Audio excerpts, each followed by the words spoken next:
let's get to it. So, really what separates you guys in the end of this class is 4 hypothesis tests and 1 confidence interval. Chi-square is 3 of those hypothesis tests, and then the last unit, when we get to inference for slopes, we will have a confidence interval and a hypothesis test there. So for this unit, for today and Monday, hopefully, we're going to be covering 3 tests. All right, so 1 today, 2 on Monday. So just to remind you guys that nothing has really changed. We're still doing inferences, so we're still learning about a population.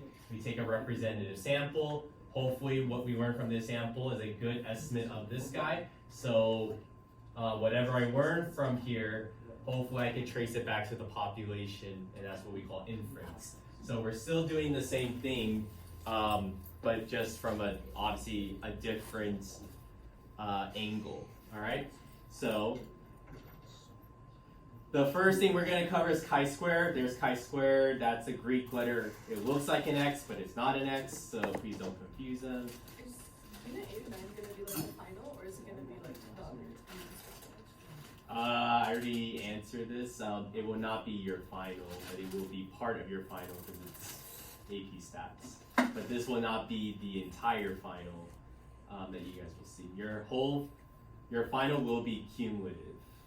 All right, so you do have to know this on top of everything from before. All right, so chi-square.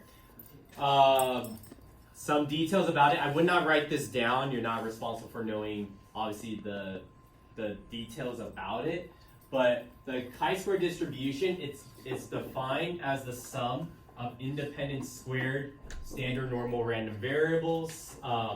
So when you see right here, our chi-square random variable, its parameter right here, it is the degrees of freedom. So kind of like the t distribution. I put the degrees of freedom like in the bottom, the subscript.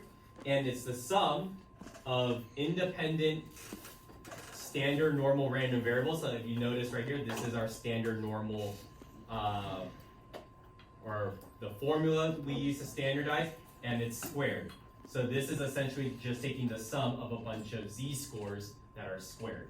That is a chi-square random variable, and the formula for the chi-square distribution is this guy right here. Very complicated because it has gamma functions in here, and gamma functions, again, we don't have to worry about what those are, but just seeing what the formula looks like, obviously we don't want to mess with this guy. All right, so you guys don't need to. I just put it there just so you guys know that the chi-square distribution exists. And yes, it is mathematically very complicated to work with sometimes. All right. This is what the chi-square distribution looks like. So that formula that you had on the other screen, it gives us a distribution that actually is naturally skewed right. The reason for that is because it's squared. So in that case, notice that this axis, the x-axis, there are no negative numbers over here because with the normal, it's centered at 0. But with chi-square, because we square everything, obviously just based from what you know from algebra, squaring it makes it all positive. So that's, therefore, what we would have over here, the normal distribution on the negative side, well, we square it, then everything is on the positive side, and that gives us that skewed shape. So the chi-square random variable has parameters p, which is the degrees of freedom. I guess I noticed that in my slides later on, I use k instead. So just know that whatever variable I use for the parameter, it is degrees of freedom, like the t distribution. The chi-square random variable is defined only on the positive real line, meaning that, of course, if you plug in I shouldn't say you plug in. A chi-square random variable would never equal to something that's negative. All right, so that's because it's a square quantity. And it's naturally skewed right.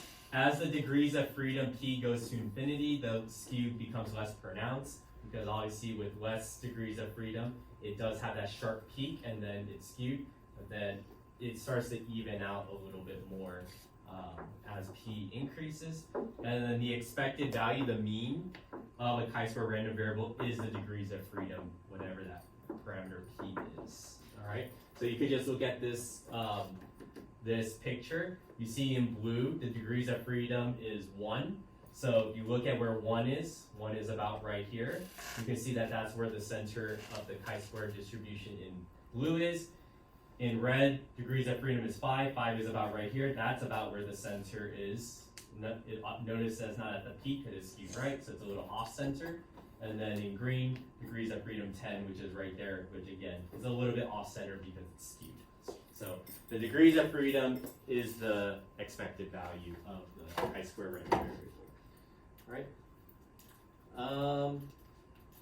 Let's see. Any questions so far before we dive into, kind of the nitty gritty of what we're dealing with for the next 3 hypothesis tests. So I didn't really organize my slides as I had hoped. It doesn't have like a very natural flow like I use or would prefer to have it. But the whole point of chi-square that we're going to be working with is we're going to be comparing let me phrase it this way. We're going to be comparing the distribution of n objects into classes or groups of things. So the idea here with chi-square that we're going to be working with today and Monday is that I have a class 1, that's just a group 1, and I have a class 2, and maybe I have a class 3. So I just say I have 3 different classes, and when I say class, I mean like a classification. So if I have n objects, they're going to be distributed in each of these classes, okay? And this does kind of lead into classification problems. Some of you guys might be familiar with classification, where we take a data point and we try to classify what it is. But the idea here is that we have n objects and they're going to be distributed inside of these different groups, and we want to say that, oh, if like let's say in the first class I expect 50% of the things to fall into this category, and then I expect 30% to fall there, 20% to fall there, then that means if I have, let's say, 10 things, I would expect 5 objects to be there, 3 objects to be there, 2 objects to be there. But in reality, that's may not be the case. So chi-square is going to take how much or how many observations we expect to fall into those classes versus how many actually fall into those classes. So that's what the chi-square distribution is about. We're going to be comparing counts of data. How many data points are in this class, that class, and does it line up with what we expect it to look like? Okay, so that's the chi-square problem that we're concerned with. And then to derive the test statistic, because notice that again, we're not dealing with normal distribution anymore. So we don't have central limit theorem anymore, or at least for these problems. So we have to, when we standardize, it's not going to give us a z statistic or a t statistic or whatever. So we have to go back and say, okay, we're dealing with chi-square, then what does that test statistic look like? Okay, so the most basic case that I can, and again, this is the easiest way I could explain how we derive chi-square. We're going to go to the most basic case. The most basic case that we have for these type of problems is the binomial distribution. So this is just a reminder of what the binomial distribution is. The binomial distribution is the target number of successes. So if you guys remember right here. Okay, so if you guys can imagine this, well, first off, before in probability unit 4, we were interested in, okay, I'm just interested in the number of successes, okay? The number of failures I'm not really concerned with. But going back to this idea right here that I'm going to take elements and put them in different classes, in the binomial case, and again, based on your English, the prefix bi means 2. So I'm going to have 2 classes, class 1, class 2. This is the least amount of classes you could possibly have, right? Because if you only have 1 class, then it just everything goes into the same class, which isn't useful. So in the binomial case, class 1 we could consider the successes, okay, and then class 2 are the failures, right? So we kind of did something like this where each of the n observations, yeah, they're gonna fall into this class with p% probability, and then over here with 1 minus p probability, right? This is the most basic classification problem you can have, that the elements can only go into one of 2 classes. This is what the binomial distribution kind of models, where they could only be labeled as success or failure with those 2 probabilities. All right, and notice that the expected value. So how many successes do I expect to have? This is going to be n times p. It's just the total number of objects, and if I expect a proportion of p% of them to fall into class 1, and then the expected number of failures is 1 minus p, which goes into that class. All right, so this is the most basic classification problem you can have. But as you're going to see with chi-square, what happens if we extend it to not just 2 classes, but 5 classes or 8 classes? All right, so in this case, this is the basic case, but then we could, the reason why I'm bringing up binomial distribution now is because what if we want to generalize this to multiple classes?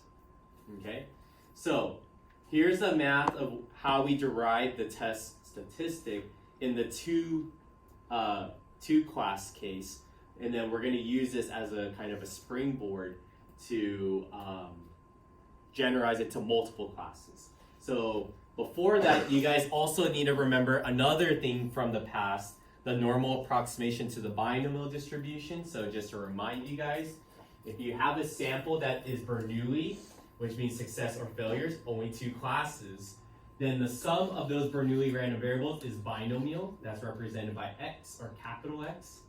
And by the central limit theorem, provided that these conditions, the expected number of successes, expected number of failures, provided that those are sufficiently large, by the central limit theorem, this binomial random variable is approximately normal with this mean and this standard deviation, and we take that to standardize. Okay, this is what we covered.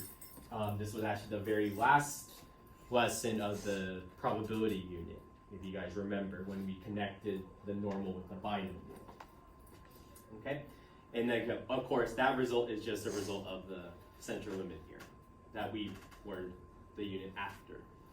Okay, so with this in mind, keep this in mind until we get to the next slide. So the z statistic that's normal is equal to this guy right there, where I have 2 classes, right? This is binomial, so I have the success and failures.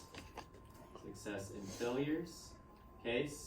But now if I want chi-square, remember the definition of chi-square from before? It's the sum of squared standard normal random variables. So if z is a random variable that's standard normal, what I want to do is square this, and now I have to do something with this guy right there, okay?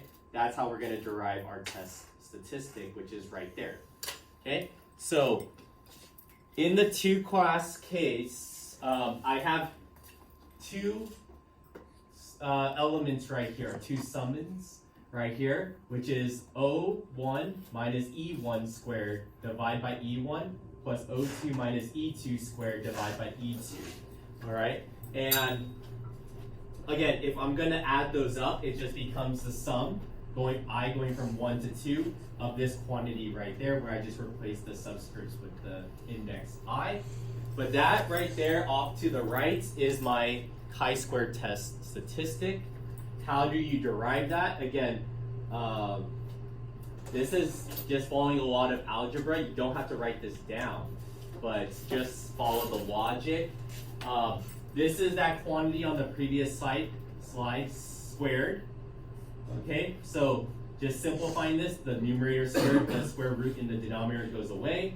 I bring this numerator to the front, and then when this guy is out of the numerator, and there's just a 1 there, there's some sort of fraction decomposition that goes on here where you write it as the sum of two fractions, where the denominator right here is n times p, the denominator over there is n times 1 minus p. Guess what? That's the expected number of successes, expected number of failures.